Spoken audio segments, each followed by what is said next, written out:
2000년 기독교가 본문이 얼마나 중요한지에 대해서 전혀 인식을 못하는 것 같습니다. 주석을 보거나 어딜 봐도 이 본문의 그 중요성은 전혀 염두에 없어요. 이 본문은 어느 정도로 중요하냐면 스데반이 1절부터 16절에 거쳐서 창세기 50장을 정리해 줬습니다. 창세기는 하나님의 설계도다. 그렇게 늘 말씀드린 대로 신구약 66권의 설계도니까 어떤 측면에서는 그것은 실제 적용으로 그렇게 해석해서는 많은 모순이 있을 것입니다. 어쨌거나 이렇게 성경 전체의 설계도인 창세기 50장을 먼저 이렇게 정립해 준 후에 본문은 이제 출애굽기가 시작되는 겁니다. 이 출애굽기서부터라는 게 어떤 의미냐부터 좀 생각을 하셔야 됩니다. 출애굽기는 실제적인 적용이에요. 이게 창세기 50장이 설계도라고 그런다면은 출애굽기부터는 실제 적용이다. 그런데 지금 본문은 출애굽기의 시작의 첫 단추입니다. 그러니까 본문을 정확하게 정립하지 못하면은 출애굽기 이후의 성경을 올바로 정립하지 못하는 것은 물론이거니와 당연히 창세기 50장의 실제니까 창세기 50장에 대한 정립도 안 돼 있는 그렇다는 의미가 됩니다. 이렇게 지금 본문은 성경 전체라고 말씀드리는 게 옳을 것 같은데 예, 실제 적용의 시작이다. 그러니까 본문을 잘못 정립하면 이후의 성경 해석은 전혀 달라집니다. 이렇게 본문은 절대로 중요한 것이 사실입니다. 첫 단추의 강조법을 늘 말씀드리는 것처럼 출애굽기의 첫 단추요, 구약 성경 전체의 첫 단추다. 우선 그렇게 생각하시면은 본문이 얼마나 중요한지부터 깊이 생각하시고서 정립할 수 있을 것으로 보입니다. 또 하나 그 성경을 우리가 해석할 때 아주 중요한 요소는 성경의 강조법입니다. 성경은 여러 가지로 강조법을 씁니다. 그러니까 하나님께서 계시하신 것을 우리가 올바로 초점을 맞춰서 정립하게 하기 위해서 강조법을 쓰시는데 그중에서 가장 중요하고 또 어떤 측면에서 가장 어려운 강조법은 하나님의 속성에 모순되게 계시라 하시는 거예요. 하나님은 전지전능하시고 절대선 절대의시고 알파요 오메가이시고 그래서 항상 최선으로만 하시지 절대로 차선으로는 하실 수 없는 게 하나님이에요. 창세기 1장 31절에도 이 모든 것을 보시니 보시기에 심히 좋았더라. 이 말씀은 하나님은 최선으로만 하시지 절대로 차선으로는 할 수 없는 분이다. 그런 말씀이 됩니다. 그런데 이런 하나님의 속성에 모순되게 성경이 계시를 하는 것이 문제인 거예요. 대표적인 예가 창세기 1장 1절과 2절입니다. 태초에 하나님이 천지를 창조하시니라. 이것은 하나님의 속성에 완전히 일치하는 계시죠. 그런데 2절에 땅이 혼돈하고 공허하며 흑암이 깊음 위에 있고 하나님의 신은 수면에 운행하시니라. 이것은 하나님의 속성에 모순이 되는 거예요. 하나님은 절대선 절대의고 전지전능하신데 왜 혼돈과 공허와 흑암이 깊음 위에 있냐. 이것이 하나님의 강조법으로 해석을 못하고 성경을 뜯어 고치는 거죠. 그래서 창세기 1장 1절과 2절 사이에는 갭이 있었다. 이런 웃지 못할 해석을 하는 거예요. 사실 신학이란 어떤 측면에서는 하나님의 속성에 모순되게 계시하신 말씀을 모순 없이 정립해야만 그게 신학이지 모순된다고 해서 성경을 뜯어고치거나 하나님의 속성을 바꾸거나 그건 절대 안 되는 것입니다. 창세기 2장 16절과 17절도 마찬가지 아닙니까? 하나님께서 동산 각종 나무의 실과는 이물에 먹되 선악을 알게 하는 나무의 실과는 먹지 마라. 먹는 날엔 정령 죽으리라. 그것을 하나님의 그것이 최선이다 해석을 못하고 왜 선악과를 둬서 말썽이냐 이게. 안 뒀으면은 사람들이 타락하지도 않았지 않냐. 타락해야 되는 거예요. 그런 해석을 올바로 못하는 게 문제다. 이렇게 선악과 경고를 2장 17절과 18절에 해주신 연후에 그렇게 해석, 그런 해석은 안 된다. 왜 선악과는 둬서 말썽이냐. 그게 바로 18절이에요. 아예 하나님께서 아담이 독처하는 것이 좋지 못하다. 전지전능하신 하나님이 독처하지 않도록 아담과 하와를 동시에 창조하시면 되는데 독처하도록 창조해 놓으시고선 하나님이 보실 때 좋지 않다 이게. 그게 보통 강조법이 아니에요. 이것을 올바로 신학적으로 정리하지 못하면은 그건 절대 그건 신학이 아닙니다. 그냥 편한 대로 그냥 바꿔서 막 자기 마음대로 해석하는 거죠. 또 하나 대표적인 것 항상 우리가 잊지 마셔야 될 것은 창세기 32장 24절 25절입니다. 하나님이 야곱과 씨름해서 야곱을 이기지 못한다는 cannot. 아니 전능하신 하나님이 사람한테 이기지 못하는 게 말이 되냐. 이길 수 있는데 져줬다. 그런 건 안 된다입니다. 신학이 아닙니다. 신학이란 바로 이렇게 하나님의 강조법 중에 가장 중요하고 가장 어려운 강조법은 하나님의 속성에 모순되도록 계시를 하신 것을 모순이 없도록 정립하라는 것이 하나님이 요구하시는 성경적 신학이다. 본문도 마찬가지입니다. 본문의 배경은 창세기 15장 13절부터 15절입니다. 보통 강조법이 아니죠. 아니 하나님께서 아브라함을 택하셔가지고 내가 지시한 땅으로 가라. 그래서 가나안으로 온 거예요. 그래서 이 땅을 너와 네 씨에게 주겠다. 복을 주겠다고 축복하시는데 창세기 15절에는 네 씨가 이방 결국은 애굽이죠. 그리 가서 400년 동안 종살이를 해야 된다 이게.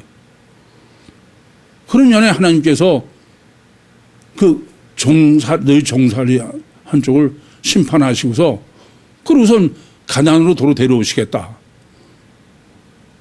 아니 가나안에 그냥 놔두고 하면 왜 안 되냐 이게. 이거 보통 강조법이 아니죠.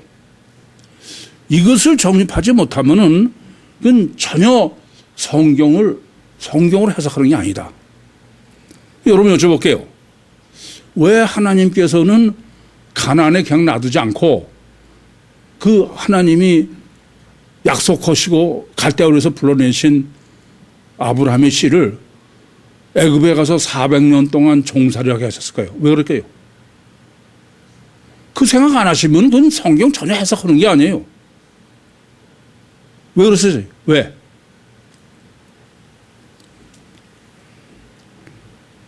그것은 하나님은 가나안에 있으면서 가나안을 해서 복누리고 유토피하고 그게 목적이 아니야. 출애굽 구원이 목적이에요. 출애굽 구원. 아시겠습니까? 일부러 애굽의 종으로 갖다 놓으시고서 그러고선 그들을 애굽에서 구원하는 출애굽 신학이 하나님의 목적이다 그런 말씀이에요. 마치 뭐나 마찬가지냐면 왜 아담을 에덴에서 내쫓으셨나? 그 신학을 올바로 정립하지 못하면은 선악과를 둬서 말썽이다 그렇게 해석하는 겁니다. 그러면 하나님은 왜 이렇게 출애굽의 구원을 꼭 정립하기 위해서 일부러 애굽에 가서 500년 동안 종살이하고 그러고선 그 구원에 거기서 출애굽을 시켜서 그렇게 해서 가나안에 다시 데려오시냐. 그 창세기 설계가 어떤 의도냐 이거예요. 여러분이 그 점을 아셔야 돼요. 아까도 말씀드렸지만 이것이 실제 적용에 있어서의 성경 전체의 첫 단추예요. 율신의 구원론이요, 성경적 구원론의 완전한 계시다 이겁니다. 그건 뭐냐? 예레미야서 31장 32절에 기록한 것처럼 율신의 구원이요, 성경적 구원은 출애굽구원이다. 그 출애굽구원이 왜 그렇게 설정하셨느냐?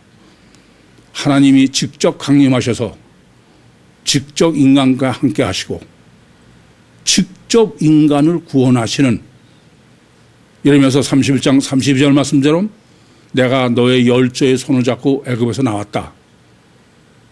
그것이 바로 성경적 구원론이기 때문에 성경 전체에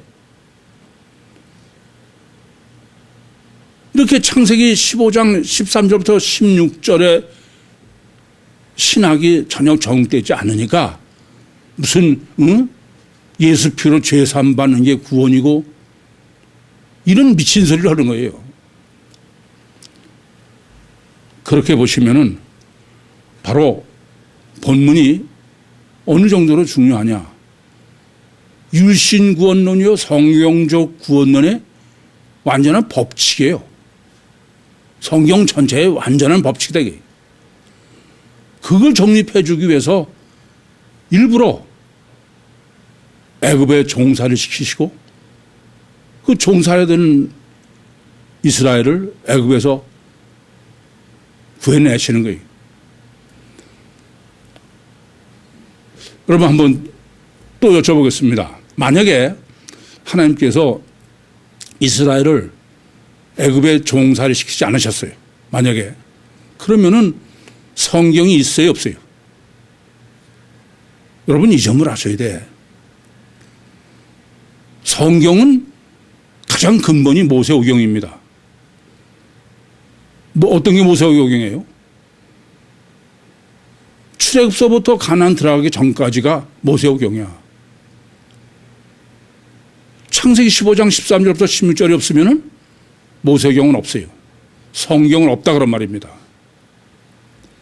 이제 그렇게까지 정립해 놓고 보시면은 하나님께서 이렇게 하나님이 약속하시고 축복하시는 아브라함의 후손을 애굽에 종살이 시키신 신학이 얼마나 중요하고 절대인지를 절감하실 줄 압니다.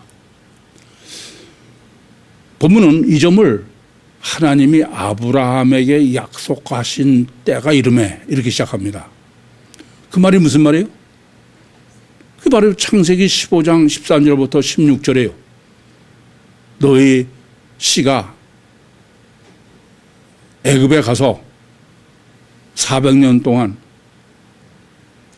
종살이 하고 그 후에 내가 너희 종살이 시킨 애굽을 심판하고 그렇게 해서 애굽에서 구원해서 가나안에 들어오겠다. 그 400년이에요. 그래서 우선은 본문은 400년 신학부터 바로 정립하라 이런 얘기입니다. 이 스데반의 설교는 지금 이후에 40년을 보통 강조하는 게 아니에요. 아예 40년의 강조법 이렇게 보시면 되겠습니다. 우선 그 23절에 보시는 것처럼 이 모세가 바로의 왕자로 양자제로 몇 년 있었어요? 40년이야. 이거 강조하는 거예요. 바로 다음 절이니까 23절 나이 40이 되매 이렇게 된 거예요. 또 미디안에 가가지고서 그래 지금 23절 이하에 애굽 사람을 죽이고서 그게 이제 탈로가 나가지고서는 도주해서 미디안 가서 있지 않습니까? 미디안 가서 또 30절에 보면 때가 이르매 40년이 또 찬 거야. 그리고 36절에 보시면은 광야에서 40년, 모세오경 쓰고 그러는 게 40년이다. 이렇게 지금 스데반의 설교는 40년을 보통 강조하는 게 아닙니다. 왜 이렇게 40년이 중요할까? 뭐 40일도 40에 속하고 또 4대라고 되어 있는데 지난번에도 40년, 400년이냐 430년이냐 그건 본문이 400년이라고 한 본질을 모르고선 그것을 문제한다 그런 말씀을 드렸는데 40년을 강조하는 것은 지금 23절에는 육으로서 육체적인 인간으로서의 완성이다 그런 의미예요. 또 미디안의 40년은 이제 영적으로 육을 부인하는 40년. 그리고 광야 40년은 영적 생활 40년. 그러니까 이 40년은 그럼 어떤 의미냐? 완전히 완성이 되는 거예요. 육적으로 완성되는 데는 몇 년 있어야 된다고요? 40년. 육적으로 부인하는 것도 40년. 이렇게 40년이라는 것은 육적이라든지 영적이라든지 40년이라는 시간을 해야 완성이 된다. 그런 의미입니다. 그런데 이러한 40년의 10배예요. 400년은. 그건 뭐 완전 중에 완전히 완성된다 그런 얘기죠. 이 점을 조금 그럼 어떤 의미에서 지금 이렇게 400년 동안 하나님께서 종사를 시키셨을까? 이거는 제가 늘 코끼리라고 말씀드렸듯이 구약 창세기 전체를 보시면 어떤 의도인지 분명히 알 수 있습니다. 우선 에녹이라는 사람은 어떤 사람이냐면은 율신이 절대 그 외에는 아무 요소가 가미되어 있지 않아. 그러니까 에녹은 하나님과 동행하더니 휴가했다 그러는 거예요. 그런데 노아는 에녹과 똑같이 하나님과 동행을 했어요. 그래서 의인이라고 그러지 않습니까? 그런데 노아는 에녹보다는 육적 요소가 쪽으로 좀 기울어져 있는 거야. 만약에 에녹이 하나님의 종으로서 하나님한테 100% 하나님과 동행했다고 그러면은 노아도 하나님과 동행하긴 했는데 90%요? 10%는 육적으로 기울었다. 그게 포도주 술 취해서 자고 있다가 깨가지고 함을 저주한 것이 계시하는 의도다. 이런 해석이 맞느냐? 그거 한번 보면 더 잘 알 수 있어. 아브라함은 더 육적으로 기울어졌어요. 지 육적인 목숨 때문에 마누라를 팔아먹은 거예요. 그러니까 이제 아브라함은 율신 절대가 50%고 육절대가 50%고 그만큼 옮겨온 거죠. 그렇다 야곱은 어떠냐? 야곱은 율신 10% 제가 볼 땐 90%. 그냥 육적 복 때문에 형한테 죽 한 그릇에 장자 명분을 사기치고 또 육적 축복 때문에 창세기 27장에는 아버지를 속여서 에서 축복을 대신 받고 또 외삼촌한테 가서 양 사기치는 건 다 육적인 거죠. 뭐 험악한 사람 한 130년을 살았다는 얘기가 그런 얘기가 되는데 제가 볼 때는 야곱은 하나님 절대는 10%쯤 됐고 육 절대가 90%다. 그러다가 야곱의 12아들이 지금 애굽으로 갔어요. 뭐 때문에요? 기근 때문에, 육적 이유 때문에. 그렇게 해서 애굽 가서 성경이 계시하는 의미에서의 애굽은 육과 세상이에요. 거기서 400년을 지냈어. 그건 무슨 얘기가 돼요? 완전한 율신의 종이 완전한 육의 종이 된 거야. 완전히 그 400년의 신학은 완전한 육의 종이 됐다 이겁니다.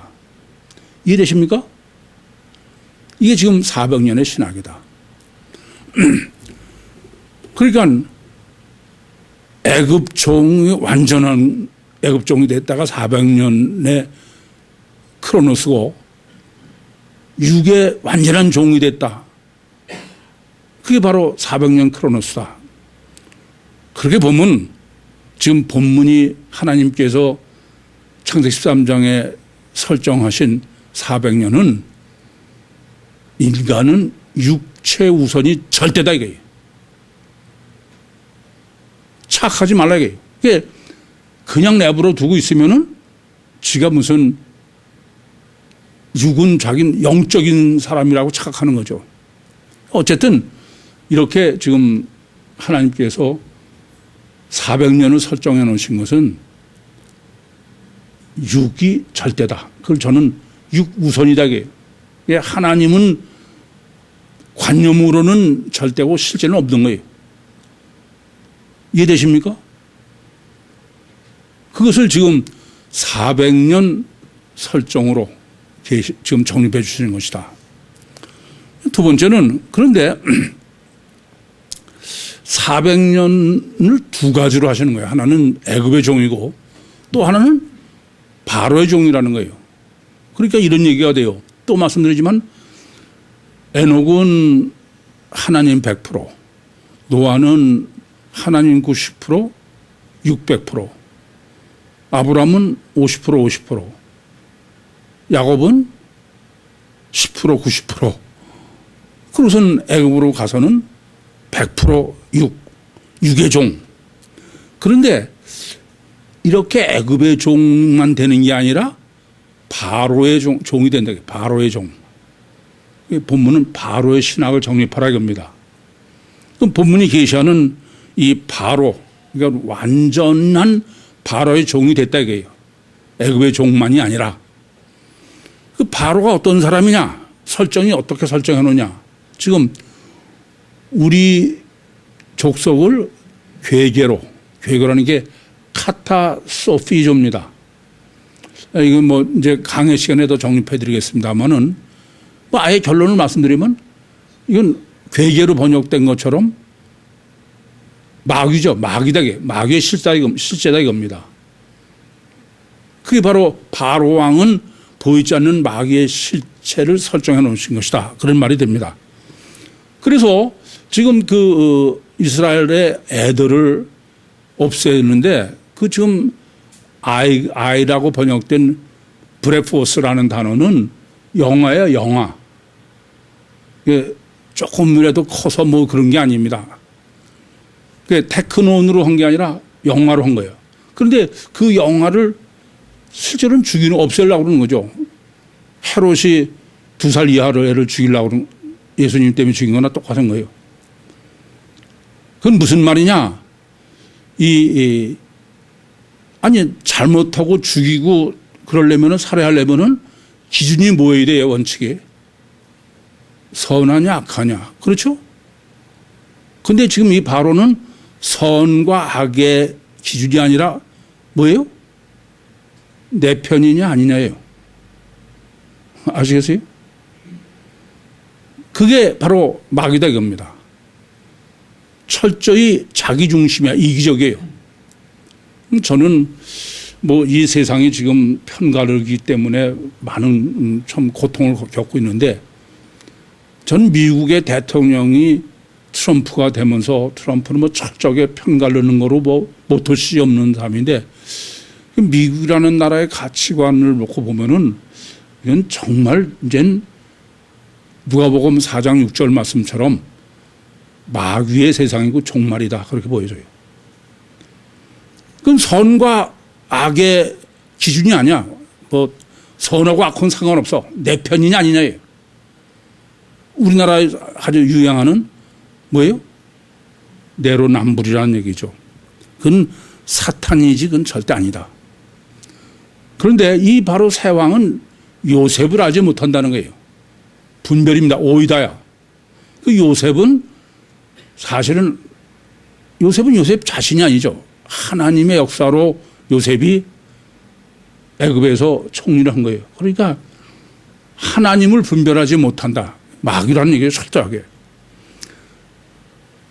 다시 말씀드리면 지금 본문에서 설정해 놓으신 이 하나님이 설정한 바로는 보이는 마귀의 실체다 이겁니다.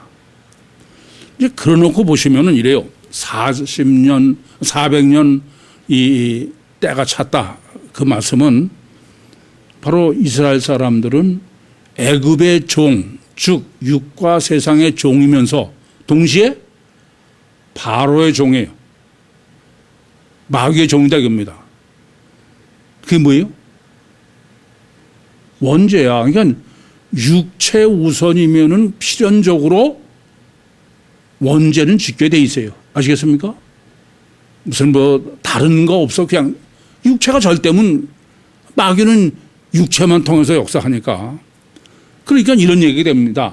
400년의 신학은 바로 하나님의 백성이라고 자부하는 이 사람들이 완전한 육체 우선, 육체만이 절대지 그건 하나님은 관념이고 또 완전한 100% 마귀의 종이다.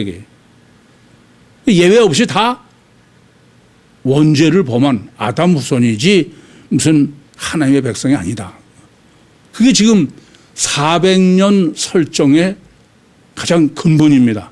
이 점을 정립하는 이유는 바로 하나님께서 인간을 창조해 놓으신 우선 원죄는 그냥 말만이지 없는 거예요. 그게 실제를 지금 이 적용하면서 출애굽기에서 하나님께서 정립해 주신 것입니다. 그래서 이런 얘기가 되는 것입니다. 하나님께서는 창세기 2장 7절에 여호와 하나님이 진흙으로 사람을 지으시고 생명을 옥에 불어넣으셨다. 그걸 제가 어떻게 해석합니까? 인간은 이중체인데 육체 우선 속에 전능하신 하나님이 안에 있는 하나님의 형상대로 졌는데 원죄를 범함으로 해서 그 창세기 3장 6절이죠. 그래서 하나님은 이제 떠났고 창세기 3장 8절 9절에 기록된 것처럼 그리고 유교 마귀에게 100% 지배받는 그것을 지금 창세기 15장 13절부터 16절로 설정해 놓으시고 그 실제를 사람 창조여 원죄의 실제를 지금 출애굽기로서 스데반이 정립해 주는 게 본문이다. 왜 그러냐? 바로 하나님은 출애굽 구원이 하나님의 구원은 출애굽 구원이에요. 윤신 구원은 그 출애굽 구원이 하나님의 구원이다. 그것은 바로 원죄 구원이지 자범죄 구원이 아니다. 이것을 명확하게 먼저 구원론의 신학부터 정립해 줄 의도가 바로 출애굽기 서론이다. 그러면서 지금 이 스데반이 이걸 정립해 준 배경은 이스라엘 사람들이 자기들은 특별한 성민이다. 거룩한 백성이다 이거예요. 육체가 순혈주의. 결국 나중에 스데반을 돌로 쳐서 죽이는 것도 바로 그런 이유 때문입니다. 그러면 본문의 의도는 바로 그럼 이스라엘이 이러한 거룩한 하나님의 백성인 순혈주의가 많이 하는 얘기입니다. 우선 결론은요. 이스라엘의 실제는 지금 이 400년 신학으로 정립하는 실제는 이스라엘은 혼혈이요 자편이지 그들이 영 사람 취급하지 않는 이방인하고 또 이방인이지 거룩한 하나님의 백성이 아니다 이겁니다. 그 본문에서 정립해야 될 이스라엘 신학의 첫 번째입니다. 왜냐? 말씀드린 것처럼 지금 이래요. 우리 족속을 괴계로 그래다가 족속이라고 번역된 것은 게노스입니다. 그러니까 하나님의 백성이라든지 이스라엘이라는 말을 쓰지 않는 거예요. 다르게 말씀드리면 히브리인이다 이겁니다. 여러분 우리 히브리인이다 그러면 의뢰 거룩한 하나님의 백성으로 생각하시지만 그렇지 않습니다. 아람 사람이 누구예요? 히브리인이에요. 그러니까 아예 이건 자편이요 혼혈이다. 그런 사람이 애굽에 가서 400년 동안 완전히 육과 마귀의 종이 된 거예요. 그러니까 순혈이랑은 있을 수가 없는 거죠. 사실 그렇지 않습니까? 지금 애굽 사람은 함입니다. 함 족속이야. 그럼 보세요. 그 노아의 세 아들이 셈과 함과 야벳입니다. 근데 지금 애굽 사람이나 이런 사람은 이방인으로 사람 취급을 하지 않는데 그게 누구예요? 함이야. 그러면 이스라엘 사람처럼 성민이 위해서는 누구만 이어야 되냐면은 야곱의 아들 중에 유다만 이어야 돼요. 그래 안 그래요? 아니 노아의 아들 중에 셈과 함의 차이가 뭐예요? 그런 것처럼 유다가 아닌 거는 다 그건 잡족이에요. 그런데 신약에도 보시는 것처럼 사마리아 사람은 혼혈이다. 아예 그 근처도 안 가. 이 말도 안 되는 짓을 하는 거야. 지들은 순혈이다 이거지. 맞습니까? 이것을 올바로 여러분이 정립하지 못하면은 우선 여러분 자신도 성경을 보면서 이 성경이 실제로 말하는 게 뭔지를 잘못 알아. 대표적인 예가 어떤 거냐면 느헤미야나 에스라입니다. 바벨론 포로 갔다 와가지고서 여전히 순혈주의야. 그걸 잘못하시면 안 돼. 똑같이 그 이스라엘이나 유대인처럼 우리도 그렇게 당연하게 성경을 보는 거야. 그러면 성경이 말씀하시는 순혈은 어떤 것이냐? 성경이 계시하는 순혈은 육적 순혈이 아닙니다. 영적 순혈이야. 그러니까 아담 자손 아들인 셋은 아벨이 침몰해 있는 거고 그렇게 해서 영적으로만 이어가는 것이 아브라함이요, 이삭이요, 야곱이요, 유다요, 다윗이요, 예수 그리스도예요. 아시겠어요? 그런 거지 육적 순혈이 아니에요. 그러니까 영적 순혈로 하면은 이스라엘 12지파 중에서 누구만이에요? 유다만이야. 그런 거지. 그 나머지는 그건 자기들이 순혈이라고 얘기를 할 수가 전혀 없어. 우선 성경이 말씀하는 것은 영적 순혈이다. 그럼 왜 성경은 영적 순혈로 계시하시느냐? 그건 이미 말씀드렸지만 아브라함의 하나님, 야곱의 하나님, 이삭의 하나님, 야곱의 하나님은 바로 이스라엘 사람이 섬겨야 될 신은 누구다? 창조주 하나님이요, 율신이다. 영적인 순혈이지 그건 육적 순혈이 전혀 아닌데 성경이 말씀하는 영적 순혈을 육적 순혈로 적용하는 게 이스라엘이다 이겁니다. 그런데 문제는 이제 성경은 자꾸 이스라엘을 하나님의 백성이라고 그래. 그러니까 성경이 하나님의 백성이라는 게 그걸 순혈주의로 해석하는 겁니다. 천만에 우선은 육적으로는 전혀 하나님의 백성일 수가 없어요. 사마리아 사람에 못지않게 그건 이방인이다 이겁니다. 그러면 왜 하나님 백성이라고 그러냐? 로마서 3장 1절과 2절에 계시하는 것처럼 하나님의 백성이라는 것은 하나님의 말씀을 맡은 거예요. 말씀의 백성이다 그런 얘기입니다. 이 점을 명확하게 아셔야 됐어요. 제가 아까도 만약에 400년 애굽에 종살이 하지 않았으면 모세오경이 있어요 없어요? 모세오경이 전혀 없는 거야. 그러니까 하나님은 우리를 구원하시는 것도 모든 것은 다 성경이 절대야. 그래서 이스라엘은 성경을 맡은 사람의 말씀을 맡기 때문에 그것을 하나님의 백성이라고 그러는 거지 육체가 순혈이기 때문에 하나님의 백성이라는 게 전혀 아니다 그런 말씀이에요. 그래서 하나님께서는 이스라엘 사람을 애굽에 종으로 보냈다가 500년, 400년 후에 출애굽을 시키시면서 모세오경은 구약성경 전체고 성경 전체입니다. 모세오경을 기록하게 했고 그것을 보존하고 그것을 전하고 그것을 필사하고 말씀의 백성이 말씀의 백성 아시겠습니까? 말씀을 잘못하면 그 하나님의 백성이 아닌 거예요. 그래서 가나안도 가장 중요한 것은 말씀이라는 측면에서 보면은 기후가 말씀을 보존하는 데 가장 지구에 있는 어디보다도 완전한 조건을 갖춘 데가 가나안이다.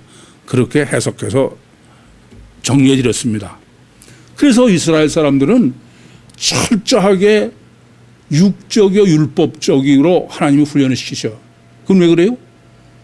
말씀을 필사해서 보존하는 데에 절대이기 때문에 그래. 그러니까 그런 것을 이해하시려면은 말씀의 백성이라는 걸 아셔야지 무슨 거룩하고 혼혈주의, 순혈이고 그건 전혀 있을 수 없다 이겁니다. 그게 지금 본문에서 말씀하는 이스라엘 신학이에요.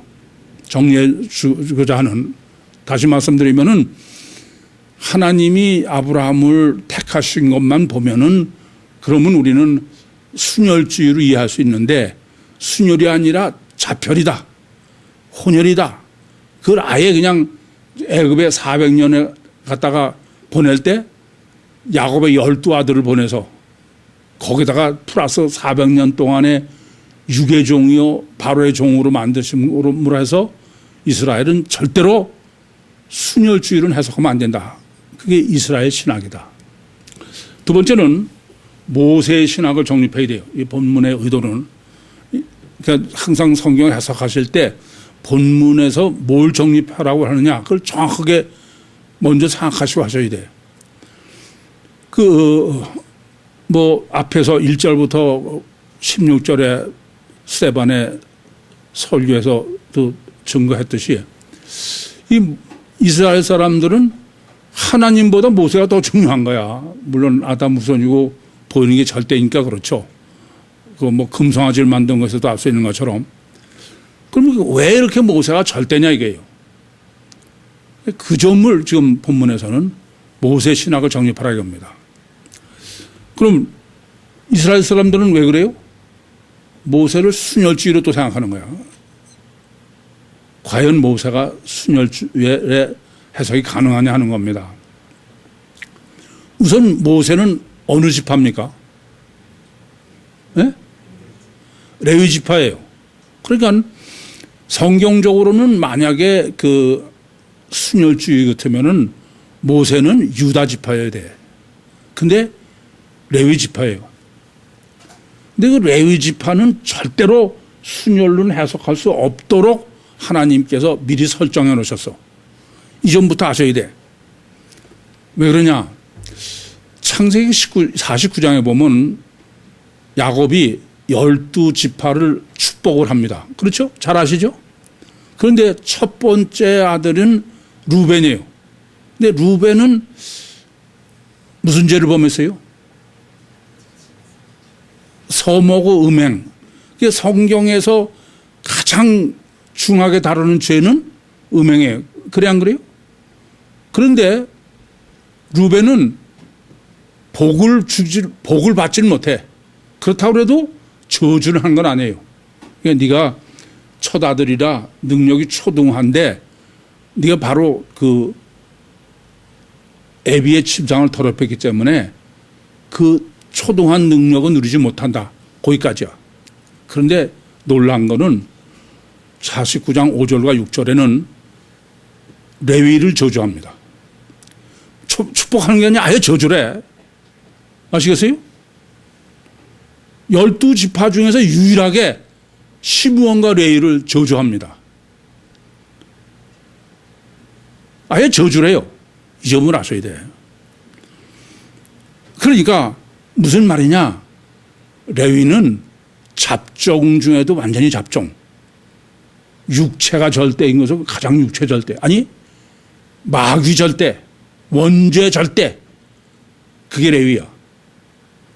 그게 모세다 이겁니다. 그러니까 모세는 육적으로는 절대로 선민이요 하나님의 백성이라고 할 수 없는 거야. 이해되십니까? 그렇게 설정해 놓으시고서는 하나님의 사람을 바로 레위 족속인 모세로 설정해 놓으신 거야. 이게 기가 막힌 얘기죠. 그 말은 무슨 말이에요? 육적인 요소는 하나도 없는 거야. 육적으로는 그건 아주 가장 쓰레기야. 근데 그게 바로 모세가 하나님의 사람입니다. 왜요? 조건 하나밖에 없어. 뭐라고요?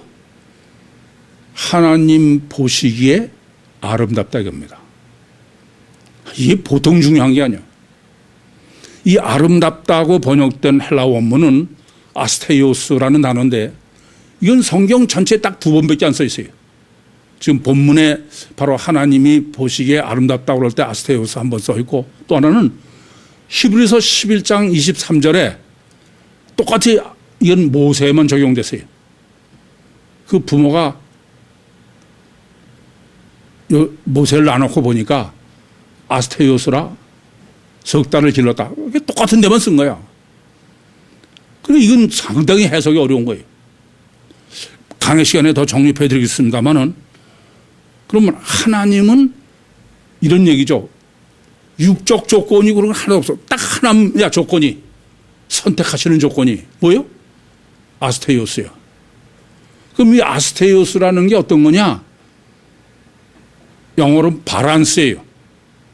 균형이 잡힌 거야. 다르게 말씀드리면 이런 말이에요. 이 지금 모세를 선택한 이유는 모세는 율신, 영이 절대예요. 그만이 아니야. 육과 세상도 절대다 이게요. 이해되십니까? 한쪽으로 기울지 않았다 이게요. 이게 대단히 놀라운 하나님의 선택의 기준이야. 한쪽으로 치우치면 어떻게 돼요? 다른 쪽은 무시하는 거야. 그건 안 된다 이게. 그건 하나님의 사람이 아니다 이겁니다. 다르게 말씀드리면 하나님이 하나님의 백성, 하나님의 사람으로 선택하는 기준은 이성적이요, 합리적이요, 과학적이어야 돼. 하나님만 맹신하는 거 안 됩니다. 왜요? 이 점이 대단히 중요한 거야. 예수님도 바로 이 점이야. 완전한 하나님이면서 완전한 인간이어야 돼. 모세도 예수님도 하나님과 인간의 양쪽에 기울이면 안 되는 거예요. 그걸 제가 전기줄이라고 그래요. 이 점을 바로 아셔야 돼. 다르게 말씀드리면은 분별력이 뛰어난 거예요. 양쪽 바란스가 기울이지 않으면 어떻게 돼요? 영과 육에 늘 갈등과 고민하면서 늘 분별해야 되는 거예요. 분별력이 절대지 나는 뭐 무조건 난 하나님 믿어 맹신 그건 아니에요. 그건 전혀 잘못하는 겁니다. 그러니까 무슨 회교다가 뭐 코를 땅에 대고 하나님한테 맹신 그건 사탄이지 아니에요. 유대교가 맹신? 그건 아닙니다. 이해도 안 되는 보혈의 피로 구원받아? 아니에요. 이 점을 똑바로 하셔야 돼. 하나님은 모세는 전혀 자격이 안 돼. 안 될 정도가 아니야. 아예 12지파 중에서 야곱이 저주한 유일 지파예요. 지금 레위. 그 중에 모세입니다. 모세가 모세 된 것은 다른 거 아니에요. 이러한 바란스의 문제. 양쪽이. 그래 올바른 분별을 하는 겁니다. 민수기 12장 1절부터 3절에 보면은 이런 정립이 안 됐기 때문에 모세가 구수 여인을 취한 걸 가지고선 미리암과 아론은 순혈주의로 비난하는 거야. 아니 너 이방인하고는 결혼하면 안 된다고 그러지 않았냐 그야. 거기서 이방인은 무슨 의미의 이방이에요? 영적이지 육적이 아니에요. 그런데 구수 여인을 아내로 취했다. 그래서 하나님께서 아브라함이 올바로 하나님과 대면해서 정확하게 했다. 그게 하나님의 민수기 12장 4절부터 8절에서 증거해 주신 거 아닙니까? 여러분 이 점을 아셔야 돼. 가장 중요한 것은 절대는 분별입니다. 분별력이에요. 그건 치우침을 그런 분별이 이미 없는 겁니다. 그러니까 지금 바로와 대비되는 거예요. 바로는 어떤 거예요? 이게 옳으냐 그르냐, 선이냐 악이냐가 아니야. 내 편이냐 아니냐. 그건 사탄이에요. 아시겠습니까? 이성을 상실한 것이 그것이 바로 인간의 문제야. 늘 말씀드리지만 창세기 2장 9절에 보면 하나님께서 먹기에 좋고 아름답고 먹기에 좋은 나무를 에덴 동산에 해놓으시고선 그 가운데는 생명나무와 선악을 알게 하는 나무도 있더라.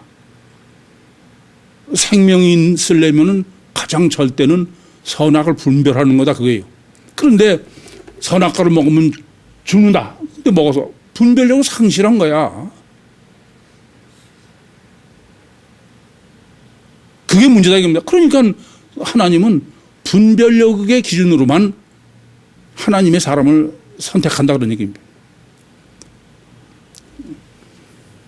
이 점을 명확히 아셔야 됩니다. 이것은 여기서뿐이 아니에요. 성경 전체의 원리라는 걸 아셔야 돼요. 이스라엘이 애굽에서 나왔어요. 근데 그 애굽에서 출애굽한 게 구원이에요? 구원이 아니에요? 구원이 아닙니다. 그거는 율신 구원의 신학이지 실제 구원은 제가 세미나 때도 말씀드리지만 애굽에서 꺼내는 목적이 어디 있어요?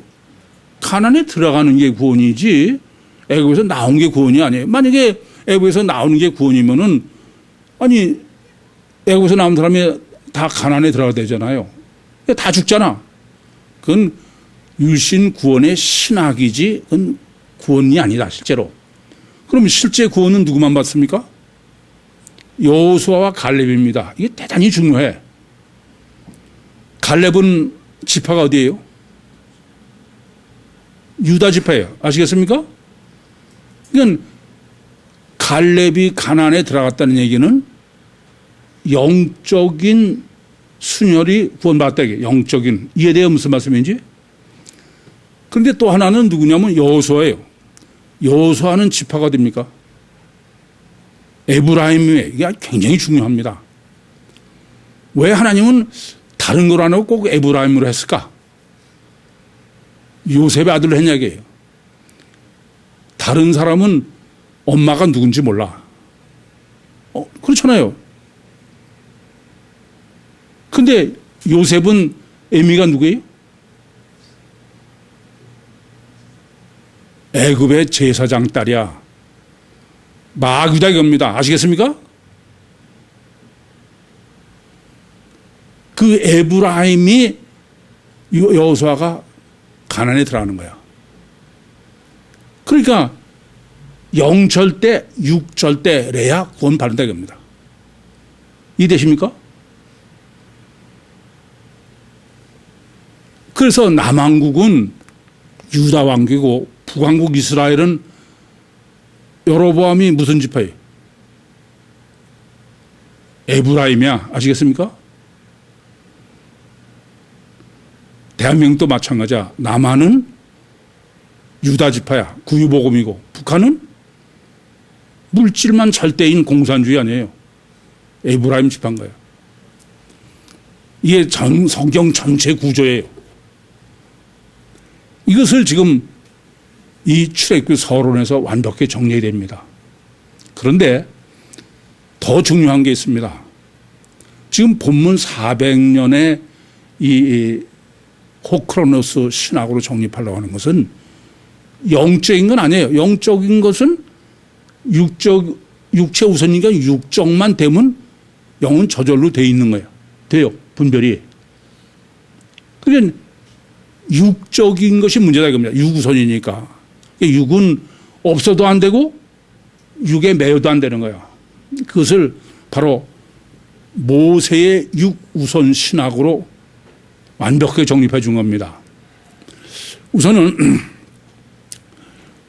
모세가 난 지 3개월 만에 이제 집에서 기르다가 그래서 버려놓은 것을 바로 딸이 쏟아 키우는 거 아닙니까? 우선 이 신학부터 바로 정립하셔야 돼요. 하나님은 어떤 기준으로 모세를 구원하신 거예요? 아스테네스입니다. 이게 뭐냐 하면은 태교야. 모세 엄마의 태교. 영적 태교.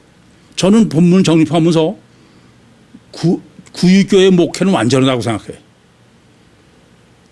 제가 늘 말씀드리죠. 태교가 절대다 이겁니다.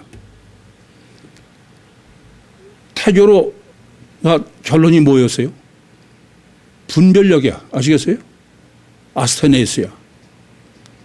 태교를 얼마나 철저하게 제대로 했느냐는 나눈 애를 보면 분별력을 봐봐라. 이렇게 해서 지금 낳았어요. 그를 3개월 동안 지금 키우는 거야. 왜 3개월을 키울까요? 굳이 석 달 만에 버렸잖아요. 왜 그러냐? 우선 이제 하나님 보시기에 아름다운 것은 태교예요. 영적인 겁니다. 그렇죠? 근데 바로 딸이 봐서 아름다워야 돼. 아기가 3개월이면 100일쯤 되죠. 그때가 제일 이쁜 거야. 이해되십니까? 그러니까 가시적 결과보고 육만 보는 바로 딸이 봐서 이쁠 때까지 아스테네스죠. 그때까지 키우다가 그렇게 모성애하고 겹쳐서 그래서 모세를 데려다가 양자로 키우는 겁니다. 그런데 더 놀라운 거는 그때 이제 갈대밭에 수레끌 보시면 버렸을 때 지 누인 미리암이 있다가 유모를 데려오겠다. 그래서 실제로는 누가 유모가 된 거예요? 친엄마가. 뭐 우리는 그렇잖아요. 아무리 친엄마가 유모라도 그건 상관이 없어. 그래서 데려가면 그건 남이니까. 그래서 젖될 때까지라고 되어 있지만 그 기간이 얼마나 될까요? 36개월이야. 3년 동안. 아시겠어요? 이 부분 아셔야 돼. 그러니까 태교로 아스테네스테오스가 됐어. 그렇다 하더라도 육체가 우선이기 때문에 태교로서 95%가 돼요. 복 중에서. 그리고 나머지는 3개월 동안에 3%가 되는 거야. 그럼에도 불구하고 육체 우선이라 그때 제대로 못 키우면 아무 소용이 없어. 그렇게 육체가 강한 거예요. 지금 이 400년 크로노스로 정립해 주는 게 그런 의도입니다. 그래서 저희 놀이학교는 세상 없어도 엄마가 36개월은 키워야 된다. 그걸 아주 절대적 기준으로 하는 거예요. 이해되세요? 태교만 가지고는 절대 안 된다는 얘기예요. 이것은 다른 법칙도 똑같습니다. 육이 얼마나 육이 먼저 돼야지 영은 아무리 강해도 인격적 관계고 그래서 육이 우선이기 때문에 영은 그래도 다 죽어버려. 그 다른 법칙으로 말씀드리면 이래. 갈라디아서 3장에 기록한 것처럼 왜 구약이 먼저 있고 신약이 나중에 있는지 아세요? 구약이 초등학문이야. 육적인 분별이 먼저 돼야 돼. 인격적 관계 때문에 육적 분별이 안 되면은 그러면 나는 분별하는 것 같아도 영은 다 죽이는 거예요. 36개월 이론을 아시겠어요? 그것의 완전한 보증으로 지금 계시하는 게 어떤 거냐? 지금 22절에 40이 될 때까지 지금 이제 바로 궁에서 그 애굽의 학문을 배웠다. 학문을 배웠다는 게 헬라어 원문은 소피아예요. 분별력, 지혜.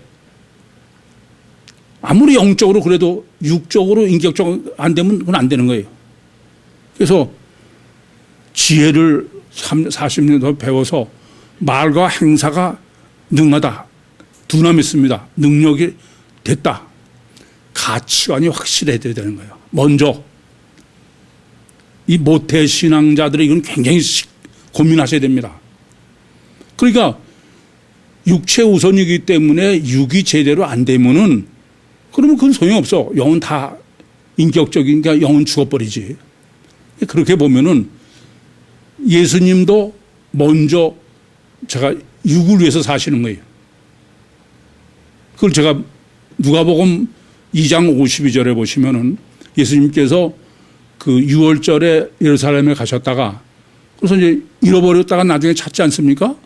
근데 누가복음 2장 52절에 이렇게 기록해요. 지혜와 키가 자라간다 이겁니다. 그 세미나 때 제가 예수님도 공생의 전에는 자기 위해서 살아야 된다. 먼저 육체를 위해서 살아야 되는 거예요. 육체로서 완전한 주관이 쓰고 가치관이 확립되어야 돼. 여러분은 제가 세미나 때우고 하는 것입니다. 인격적 관계 때문에 그냥 내버려서 되는 게 아니야. 그래서 예수님은 육적인 성장이 몇 년? 30년. 아시겠어요? 예수님도 30년 있어야 돼. 근데 모세는 몇 년? 40년이에요. 그 지금 본문이 모세로 계시해주는 육적 성장의 신학이에요. 뭐 제 말씀 또 드려서 죄송합니다만 저는 그렇게 보면 44년 걸린 것 같아. 제가 하나님한테 아니 저는 목회자로 쓰실 그러려면 진작 하지 이제 와서 예수 믿게 하냐고 하나님께 대들었더니 하나님께서 네 주관이 있을 때까지 기다렸다. 그게 제가 44세에 처음 교회를 나온 거 보면은 저한테는 44년이 필요하지 않나 그렇게 생각하게 됩니다. 지금 이 출애굽기 서론에서 가장 중요한 것은 왜 하나님께서 하나님의 백성을 이렇게 400년 동안 애굽의 종살이 시키셨냐 이거예요. 그 첫 번째는 율신의 구원은 가나안 구원이다. 출애굽이 구원이 아니에요. 아시겠습니까? 가나안에 들어가는 게 구원이다. 그 율신의 구원은 그건 무슨 구원이라고 얘기해요? 천국 구원이다 이겁니다. 유토피아가 아니고 그것 때문에 일부러 지금 가나안에 있는 사람을 애굽으로 가서 육체 우선이요 마귀의 종이요 그래가지고 다시 가나안으로 들어오는 거예요. 영적으로 얘기하면은 하나님께서 내 영을 창조하셔서 아담 후손 속에 넣으셨다가 어디로? 천국으로. 첫째 율신 구원은 천국 구원, 영혼을 천국 구원이지 절대로 유토피아가 아니다. 아시겠습니까? 그러려면 그냥 가난에 놔두면 돼. 그런데 이와 같이 내 영혼을 천국 구원을 하는 데는 인격적 관계이기 때문에 내가 하나님을 간절히 소원해야 돼. 그런 거지 자동이 아니야. 그래서 애굽의 종살이를 시키시는 거예요. 로마서 7장 24절 말씀대로 오라 나는 공고한 사람이로다. 이 사망에서 누가 나를 건져내라. 하나님밖에 저를 구원할 사람이 없습니다. 그게 400년 크로노스야. 그래서 제가 로마서 7장 24절에 탄식이 없는 사람은 절대 구원 못 받는다. 그게 육체 우선이요 원죄가 아니면은 구원받을 수 없는 게 인간이에요. 순수하게 하나님과 인격적으로 화목한 삶을 얻을 구원하시려는 거예요. 세 번째는 이렇게 애굽의 종으로 일부러 보내신 것은 율신이요 성경적 구원은 하나님이 직접 강림하셔서 직접 인간과 함께 하셔서 직접 인간을 구원하시는 예레미야서 31장 32절 말씀처럼 내가 너의 열조의 손을 잡고 애굽에서 나왔다. 그게 율신이요 성경적 구원이지 예수 피로 죄사함 받고선 구원받는 게 그건 전혀 성경과 아무 상관이 없는 거예요. 이렇게 주님이 직접 강림하셔서 직접 함께 하셔서 직접 구원하시는 가장 완전한 것은 예레미야서 31장 32절 출애굽 가지고는 안 되는 게, 그래서 출애굽은 구원이 아니다 이겁니다. 구원의 법칙의 신학이지.